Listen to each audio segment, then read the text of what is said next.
Hi, welcome to episode 128 of the Passionate Spinner podcast. My name is Tracy. You can find me as Schnüffeltier on Ravelry and Instagram. There is a Ravelry group for the podcast. Please come over, join, and thank you so much for being here. It's been another 2 weeks. Seems to be my new schedule. I'm okay with that.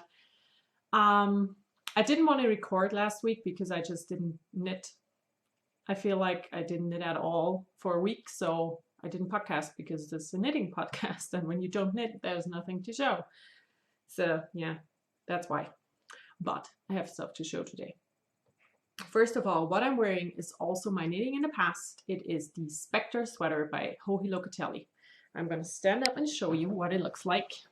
So this is the Spectre in all its glory. It is a planned faded sweater, so that's, it's not my thing. It was the pattern. It has these vertical stripes all the way around and this pattern at the top. So I really, really like how it turned out. I am going to show you the labels of the yarns because I put this together from my stash. I did not get a specific fade set to knit this sweater. I just used what I had. And I'm really happy with it. So, okay. No, I don't need that one. Now this is Joji's pattern. Like I said, it's a paid for pattern on Ravelry. This is hers. I used 4 yarns from 3 different dyers. So my first yarn is the one that I do not have a label for. It was this one. This is all I had left from the yellow at the top. And it is Sunshine Yarns. It was from her Harry Potter club, and the colorway is Xenophilius because he wears the bright yellow outfit for Bill and Fleur's wedding. So this is Xenophilius. The next one is this one here, and that is Knitter's Nightmare in the Electric Funeral colorway. And she sadly stopped dyeing because she has a baby now. I think that's a bit more important. So I have this much left of that color. Not a whole lot, but a bit left. The next yarn that I used is Savvy Skeins Chick Sock, which is a merino silk. And the colorway is Always Austin.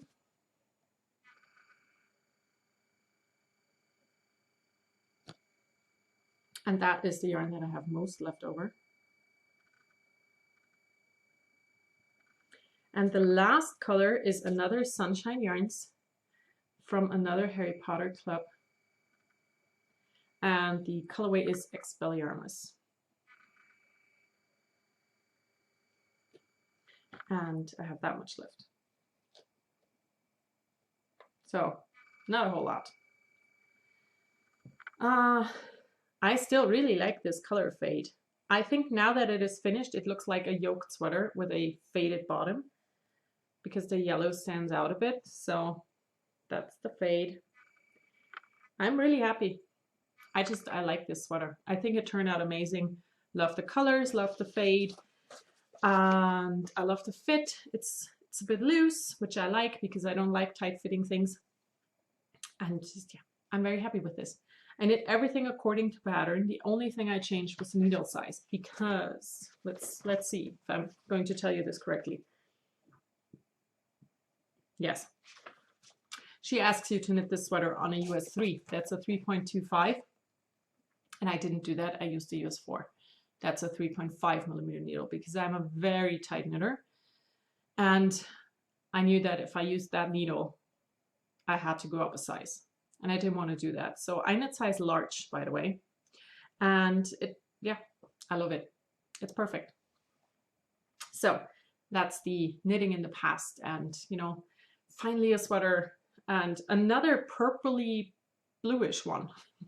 I'm not sure what's wrong with me this year color-wise, but except for one, all of my sweaters are purpley blue. Okay. Now, that was that. Let's get rid of the bag. Now the 2 things that I have for knitting in the present. I did not cast on something new. I was a good girl. I worked on old stuff.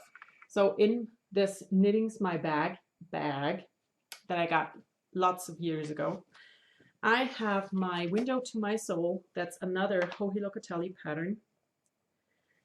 And I don't have a label for the yarn. The yarn is hand dyed by my friend Barbara from Almrauschwolle.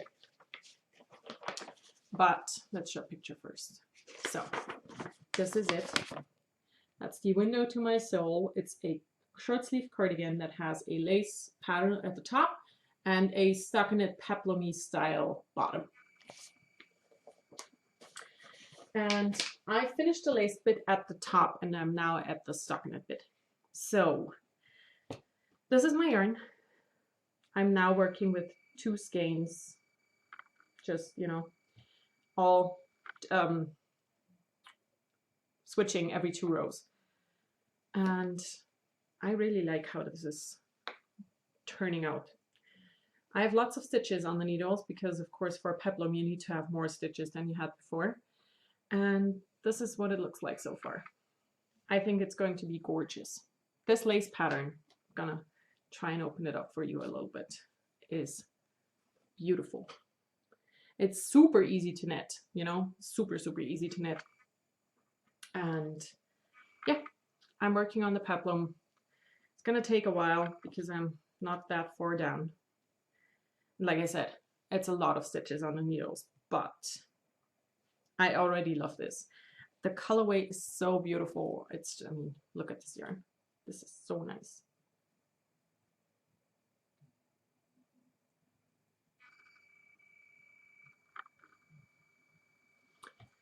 Yeah, Almrauschwolle. Check her out. Her shop is on Etsy, and I have fluff in my face. Ooh. So that's the Window to My Soul. There's not a whole lot to talk about with this because, you know, it's just stockinette bit. And then yesterday I decided to unearth this project in my Fadenmacht bag, which is another friend of mine. And it is the Cumulus Blouse by PassioKnit. And I have showed that before because I have actually had been working on this a lot. And then I somehow stopped. But now I'm back at it again. So, okay. I'm going to show you 2 non-attached skeins of yarn. This is a sweater knit out of 2 lace weights held together, and one of the lace weights is a mohair. So this is the yarn, the pattern, Cumulus Blouse by PassioKnit, and I'm on the sleeves right now. The first sleeve is close to being done, and this is what it looks like. So here's the sweater itself. It has a V-neck, and like I said, the first sleeve is almost finished. I did all the decreases, they're done, and yeah, I'm still very much in love with this project. I just didn't want to work on it because I didn't want to knit at all. So the 2 yarns that I'm using is this one here, that is a cashmere yarn that I got off of eBay a few years ago.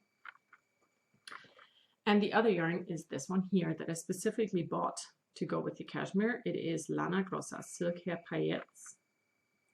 It is a kid mohair with silk and these little sequins in it. See the sparkly when I move it? They're teeny tiny sequins, and I think this sweater is going to be amazing. I'm still very much in love with my idea of doing it that way. So I hope to finish that by next podcast, actually, because, you know, it's just a sleeve and a bit to go. So that's actually quite quick. Should be quite quick. We will see. If I lose my knitting mojo again, it's going to take forever. So, yeah. So that's it for the knitting. I don't have anything else for knitting. I don't have knitting in the future because, like I said, I kind of lost my knitting mojo and it's just slowly coming back to me. So I don't want to plan stuff. Of course, no spinning because spinning mojo has been gone for years now. New stuff. I have one thing to show, and I wanted to show that last time, but I forgot. I got yarn to review. It's the first time ever that I got asked to review something. And I'm still not quite sure how I feel about it, to be honest. Because kind of, I'm torn. You know, when you get something for free, you kind of want to say nice things. But if you end up not liking it, you should also say that. And I'm not sure if that, you know, it's right now I feel a bit weird about it. But I haven't worked with the yarn, but I do like it. So let's start at the beginning. I got sent 2 skeins of a new yarn base from A Good Yarn in Sarasota. And the yarn base is called Boca Chica. It's a fingering weight, 100% superwash merino. And this is a teeny tiny I-cord. It's not spun and plied, it's an I-cord. This has 480 yards to 4 ounces. And it's, like I said, a fingering weight. And I got these 2 skeins. So I'm going to show it to you first. So this is the yarn that I got. And you can see the texture of it. I really like it. Let's do it this way so you can actually read what it's called. So here's the label. It's from A Good Yarn in Sarasota. It's a Boca Chica base. And I originally had planned to do a 2-colored shawl with this because 2 skeins of yarn, that's kind of, you know, my go-to. But then I received this and this feels kind of cool. You know, it doesn't feel like a single would feel. Singles always are very warm. This doesn't feel too warm, so I decided not to do a shawl, but I got a pattern for a top. I'm gonna knit the Sun Tea by Laura Aylor, and I'm gonna use the variegated for the top, and the bottom bit I'm gonna use the single semi-solid black and stripe this in, you know, make like 10 to 2 stripey thing. And we will see. So I cannot tell you a whole lot about this yet, but I received it for review, like I said, and I'm gonna wind the yarn because I really want to start this, and also I need to start it because, you know, that's when you get something sent to review, you should do that soon. And then yeah, this, like I said, the first time I got sent something to review, I'm not sure yet if I like that, if I like that process. And also I kind of feel bad about it because I have so much stuff, you know, and there's people who would probably benefit more from getting sent free stuff than I do, because I have lots of stuff. And that makes me feel kind of, you know, there's a knitter out there that would love to work with this yarn and maybe couldn't afford to get it. So I'm not sure. It might be my first and last review of yarn. I don't know yet. But I wanted to try it out. I got asked and I wanted to try the process and everything. So I'm going to cast this on soonish, I think, because, you know, it's a summer top. So kind of makes sense. And then I'm going to talk to you again about the yarn and everything else. So let me know what you think about this whole thing, yarns for review, and because I don't know, I just don't know how I feel about it. Okay, now back to other things. Reading, listening, watching. I have read a little bit, not a whole lot. I started the Fried Chicken and Fangs, and I'm gonna try to find a picture of the, I have a fly in here, or several flies. I have no idea where they came from, and they are really getting on my nerves. So I started, here it is. I started Fried Chicken and Fangs by Bella Falls. It's the second book in the Southern Charms Cozy Mystery series that centers around Charlie, who's a witch, and she lives in a supernatural town where, you know, everyone is something. And I have no idea yet what it's about. So yeah, I just started it. I am also still reading Life Will Be the Death of Me by Chelsea Handler, and I found the dust jacket so I can show you the book. So this is what it looks like. I am almost halfway through. And like I said last time, this is not a comedic book. It's not a funny book. It's about how the death of her brother shaped her life and how she finally realized that she never grieved and that is holding her back and making her into someone she doesn't really want to be. So yeah, it's interesting, very interesting, but just not funny. I mean, there are funny passages in it, but it's not a funny book. Now, that's the reading. For listening, I have to confess, I stopped listening to Outlander. Yeah. I'm at the point where I am in the book, the reading that I did. And I want to know what happens. I just feel like the author uses 800 pages to tell a 200-page story. And that's just... I have all the audiobooks. I will listen to them every now and then a little bit, but I just had to stop for now. So I started listening to City of Bones. Listening to the German audiobook because I'm listening to this while I'm sewing, and I have read the English book a few years ago. So I already know what happens, and yeah, I'm listening to it in German now. For watching, which is the biggest thing. My husband and I did a few evenings watching Marvel movies.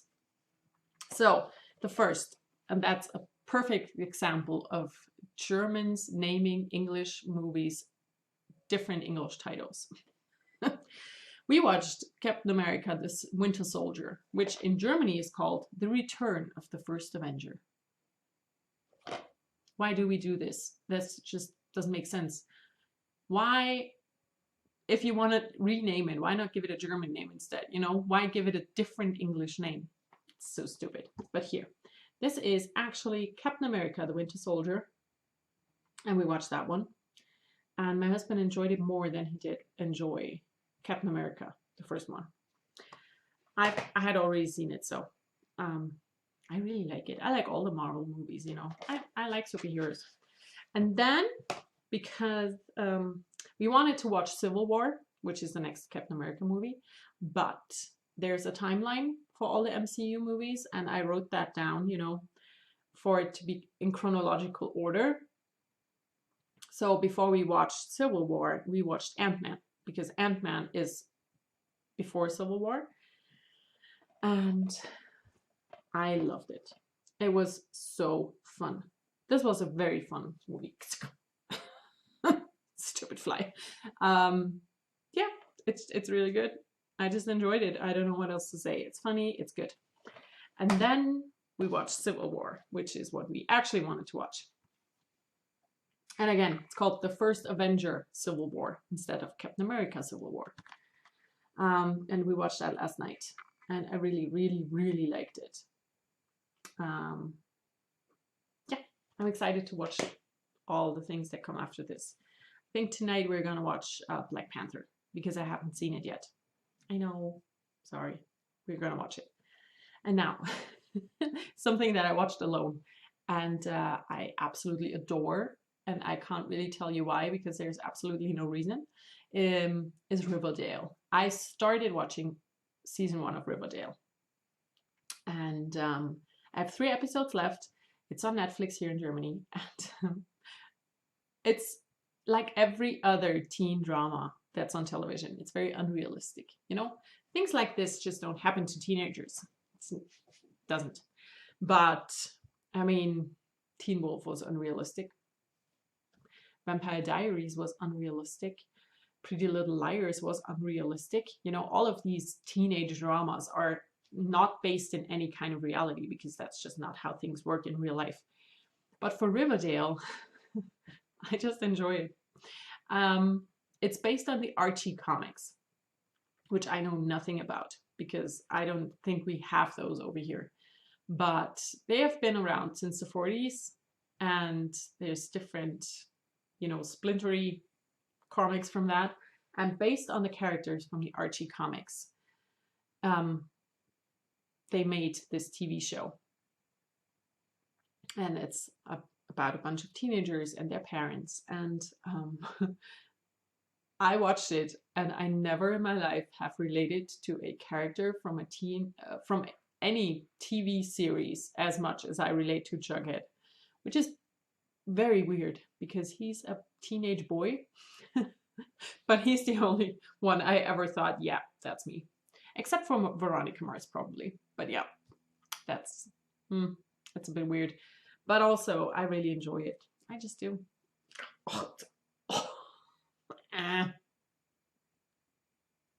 I hate flies. So, yeah, I started watching Riverdale season 1. And I'm gonna go crazy now. Like I said, I have 3 episodes left, and I intend to watch seasons 2 and 3 as well, because Jughead. I mean, he's adorable. Now,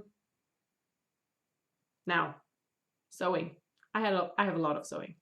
I went away to a sewing weekend, and I have mixed feelings about it.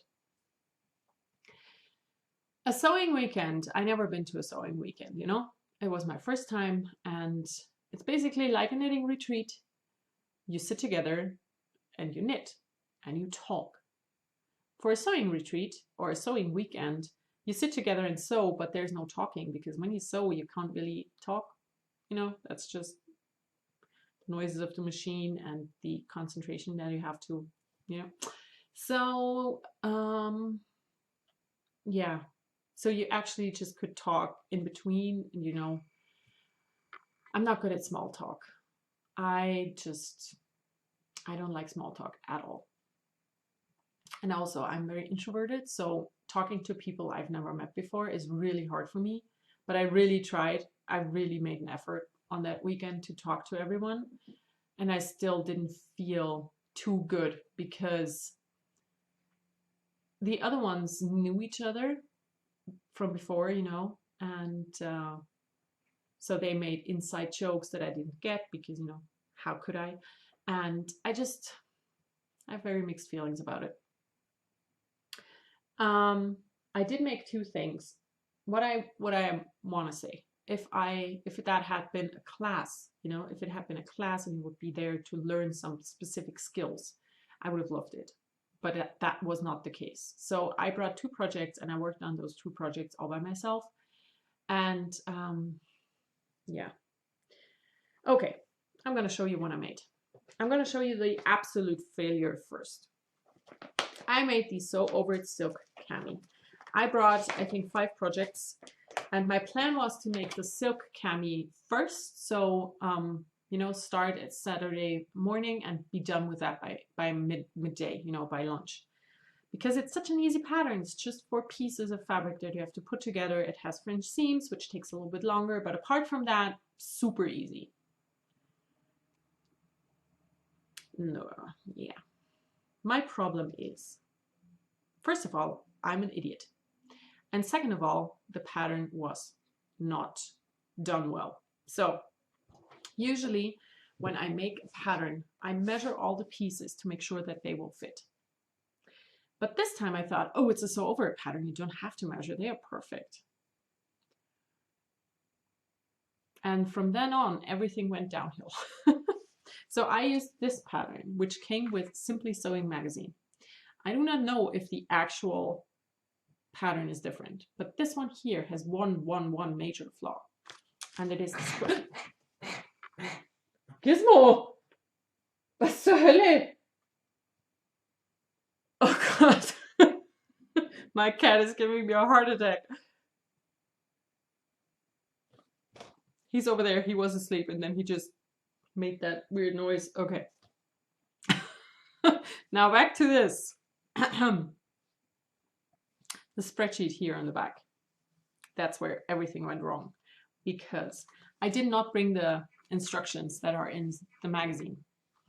But here it says to fit bust, to fit bust. Okay, so I looked and I was like, okay, I have a 98 bust, 38.5 inches probably.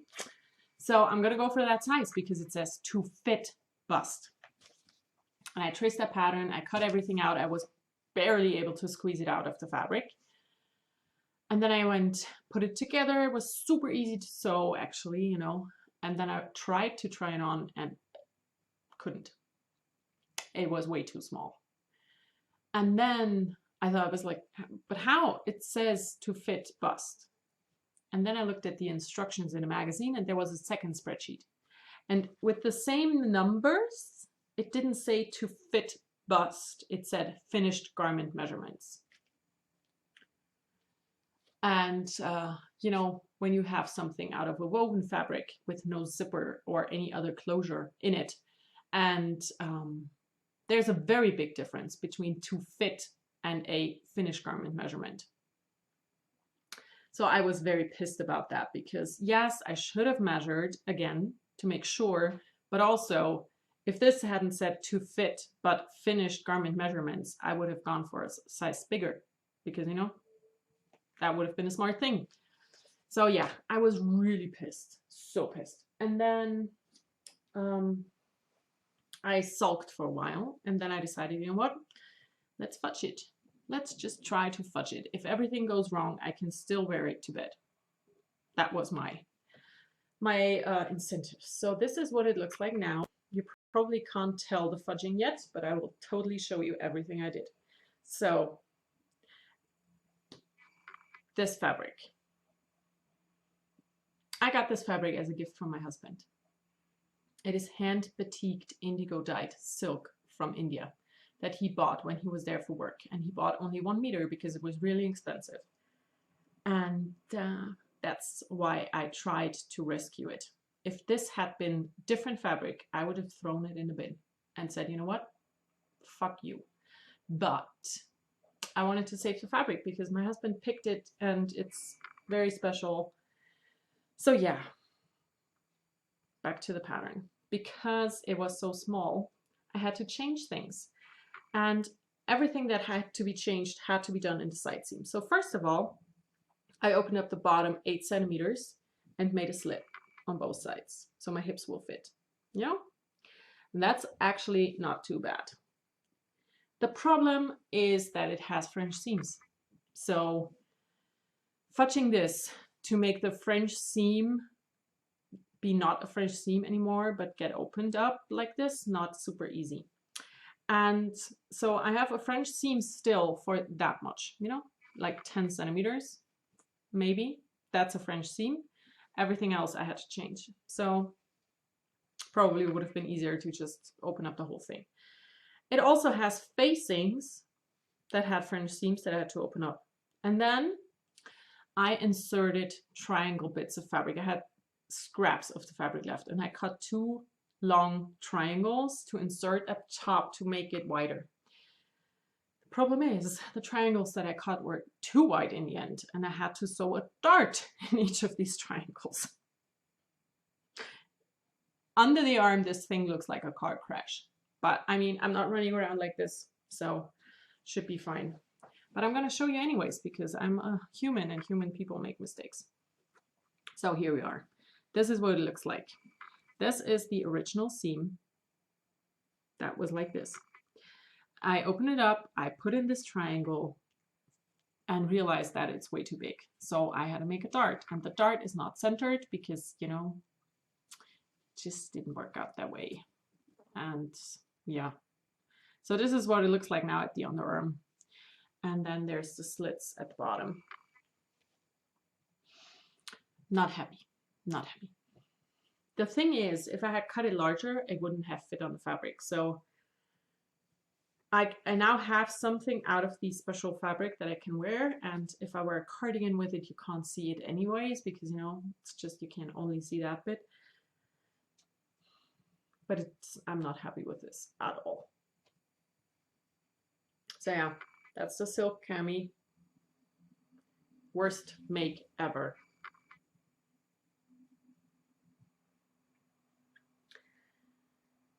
Okay, now to the one thing that I really, really like. So this was all of Saturday. This took me a whole day to make. I planned on this taking like 2.5 to 3 hours, maybe tops, and then I could start on my other thing. Yeah, no, it took forever. And I had to finish it at home, actually. I had to do the darts at home this week, and I did the slits and I did the bottom hem. So I didn't even get it done at the weekend. And then on Sunday, I decided, you know what? Yesterday I tried to do something super simple and it was a total fail. So let's do the complicated thing today. Can only get better. And it did. So I made a dress. And the dress is from a Buddha magazine from 2005. And it has been in my queue since 2005. And this is the original dress. I still think this is beautiful. But the colors are not very me. So I decided to make this very me.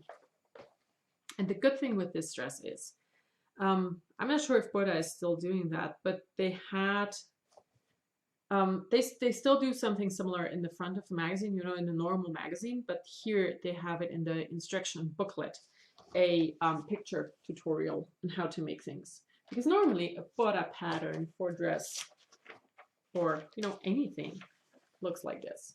It's just words, few of them, and then you're done. But for this dress, you get a 2-page picture tutorial, you know? So that's what I used. And I made this all by myself, like I did the other thing. I didn't ask anyone, I just made it. It's not quite done. I still have to do the belt, buttonholes, buttons, and the hem. But apart from that, it's finished. And I'm just very proud of this. I think it turned out amazing. So I used needle cord in this super awesome 70s print. This does go perfectly, you know, it's just the way it's on the hanger. It's a bit weird. I could not do pattern matching. Please don't get to me. It would be so much better if you had pattern matched. I couldn't, okay?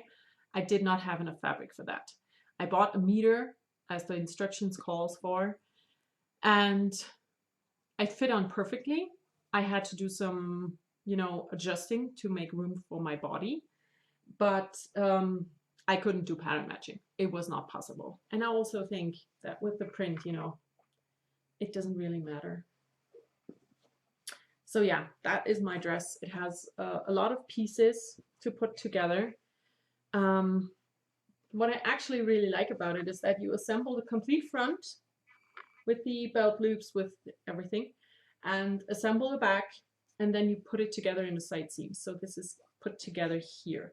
So if it shouldn't fit, I can, you know, rip that seam open and just make it a little bit bigger. It would have been a problem if the waistband, that's actually not in the waist, it's a bit lower, would have been the attachment bit, you know. But this way I can adjust if need be. So I'm going to talk more about it when it's done, but I'm really happy with this project. And it took me less time than this thing did, which, you know, yeah, I'm just, you know, I'm really not happy with the silk cami. So then I came home from the sewing weekend, and I really did feel like sewing a bit more. So I did. I made t-shirts and one button down for Tim. I did not bring the pattern. Oh, shit. I didn't bring the magazine where I got the pattern for the t-shirt from, but I mean, it's a t-shirt. There's millions of patterns out there. I used the pattern from October magazine. That is what I know. That's all I know. All of these fabrics were leftover bits that I bought at a fabric shop. They were rolled up. They were half-meter remnants, and they were between 3 and 6 euros each. So that was amazing. And I managed to cut all of the t-shirts out of the 50-centimeter bits, and I have various size leftovers left, you know, and I'm going to use those for underwear because I like using all of the fabric that I can use up, because otherwise it feels like throwing away perfectly good fabric, and I don't want to do that. So I put all of these together on the overlocker, and I then made the hems with my normal sewing machine, and I did not use a twin needle. I used a zigzag stitch instead because I felt like it. So that's the first one. It has these cute little octopusy monsters. And also, I'm just, you know, I'm really happy with that. I got the stripes to match on the side seams. And also, on the sleeves, you can see that they end on the same color. That makes me very happy. So that's t-shirt number 1. Then I have this beautiful fabric.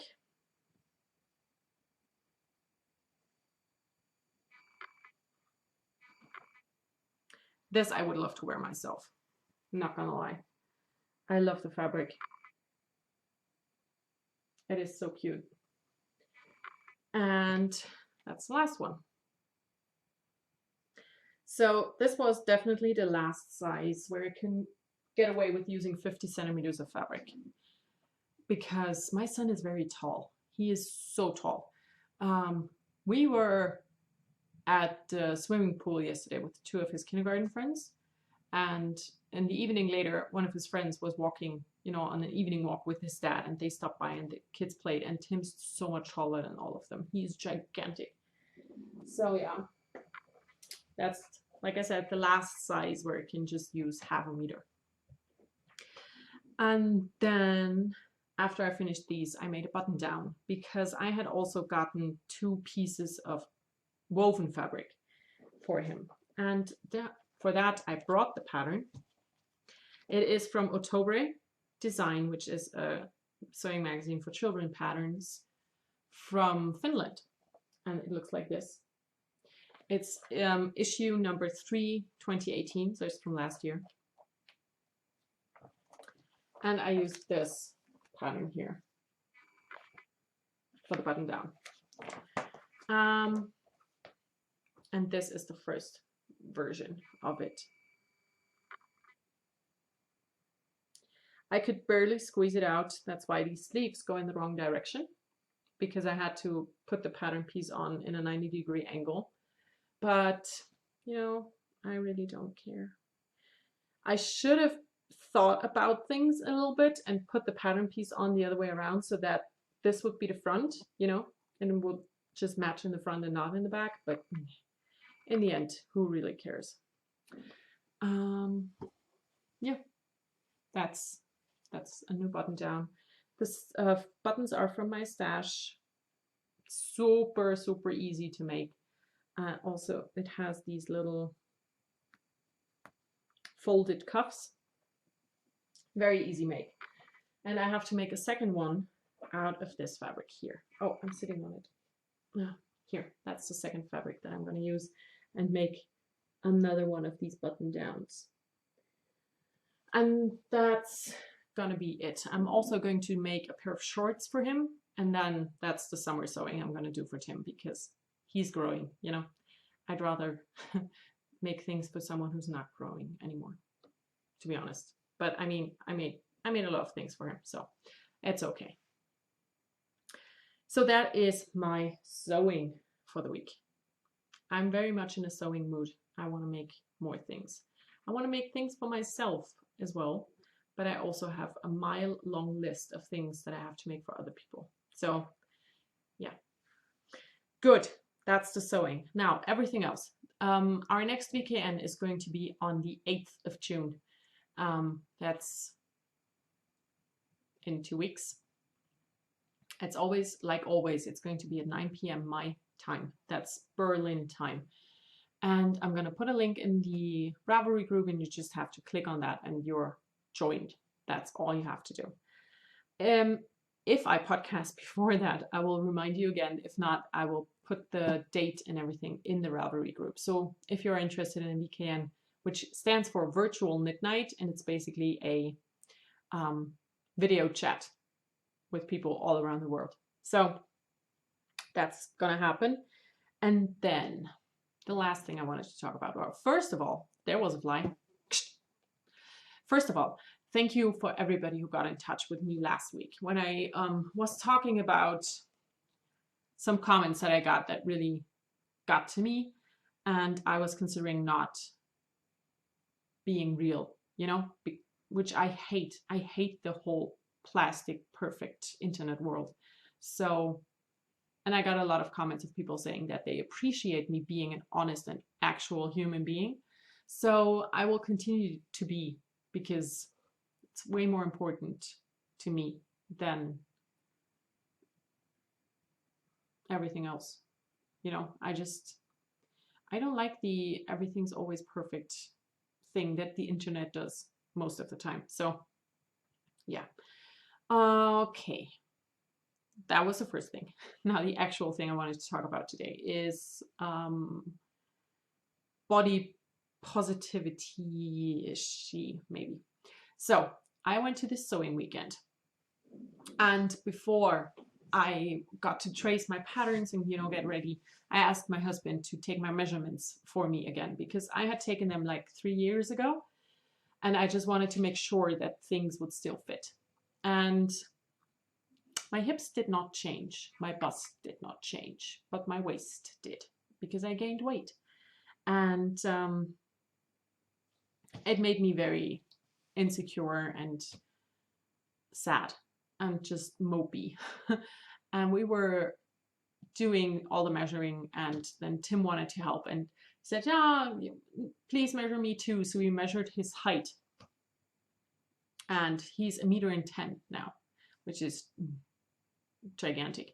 So I was just complaining to my husband, like, oh my God, I remember when I was young, you know, younger, I'm still young, but when I was really young, like in my late teens and early 20s, I was very slim, like a very slim girl. And I almost had what, you know, models are supposed to have as body measurements. And like, I used to be like this and I used to be like that. And my husband just looked at me and was like, yeah, you also used to be 1.10 meters once. You won't go back there. So he just doesn't understand the whole, this fly, go away. He doesn't understand my problems, because he just looks at me and thinks that I'm perfect, which I'm not, because nobody is. But yeah, he just doesn't get the problems. He's just like, oh my God, will you shut up about this? You drive me crazy. And I just, I know that I'm not 18 anymore, you know, and I don't want to have the body of an 18-year-old, because I'm not, you know, I'm double that age now, almost. And I had a child, you know, I have the signs to show it with all the stretch marks and all the beautiful things that you get when you have a child. But I'm just struggling to be happy with who I am right now, body-wise, you know? And I think the main problem for me is that I think, which is a stupid thought, to be quite honest, I somehow have it in my head that I would be happier if I were thinner again. But I don't know why I think that, because nobody else cares about what I look like. And if they do, why? Why do you care what I look like? And I'm going to show you a picture, because I get a lot of comments on, you know, but you're so thin. Well, I know how to take good pictures. My husband and I took pictures of the sweater I'm wearing, and I put them on Instagram. And the picture I used for the main picture is this one here. And I'm going to try to make it bigger. And I look really slim, you know, because I made it look like that. But when you see me from the side, which is where my problems are, you can see my actual body, which looks like this.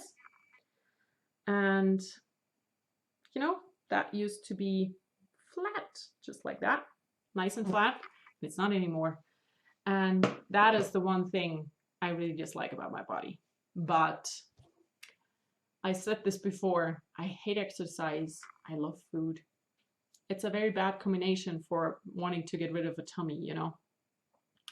So I really should learn to love myself the way I am.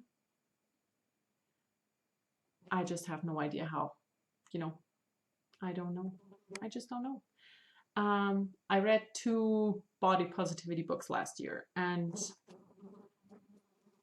they didn't really help me. Okay, I'm gonna have to get a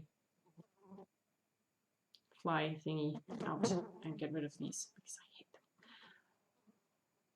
I know that every animal has its purpose. I just don't really get the purpose of a fly. Okay, now back to my body and the problems I'm having with it. I just don't know. I don't know how to be happy with who I am without feeling like I'm inadequate body-wise, you know? And I had to order new jeans yesterday evening because I have one pair that fits right now and the other ones don't. And it makes me feel not good, to be honest. But on the other hand, I won't be happier if I'm thinner, because then I would have to watch everything I eat. I would have to make sure to, you know, constantly work on it. It would be a constant struggle all the time. And right now, it's not a struggle because I am that way. I have been that way for years now. You know, I gained a tiny bit of weight. I have a little bit more tummy than I had like 5 years ago, but that's about it. Everything else stayed the same. So yeah, I don't know. This just sucks so much. Is that a woman thing? I'm pretty sure it's a woman thing. It's also a, hey, look at the media and everyone's perfect and thin and gorgeous and photoshopped. And I'm just not, you know, I'm not photoshopped ever. Wouldn't even know how to do that. I never wear makeup, you know. I don't wear Spanx. I tried yesterday. I have a pair of like slimming things and it just hurts. I have no idea how people wear these things. They hurt. Why do you wear these? That's just, yeah. It's a struggle. It's a constant struggle. But apart from that, I have to say that I am happier than I have been in a very long time right now. I also do not know why. Nothing changed except for my inner self, maybe. I'm in a very good place right now. I still have days where I feel like shit, you know, don't get me wrong, that's normal. And yesterday was one of those days. And I didn't even like myself, you know, I just like, eh. But I had a nap and I went swimming with my husband and my son and things turned up nice again in the end. So, yeah. I will stop talking now because I don't have anything else to say, basically. I hope you all have a wonderful time. I hope to talk to you again next week. I do not know. I'm not going to make any promises because keeping a schedule up is just, I can't do that. So I will talk to you again soon. I hope you all have a wonderful time and enjoy everything you do. Bye.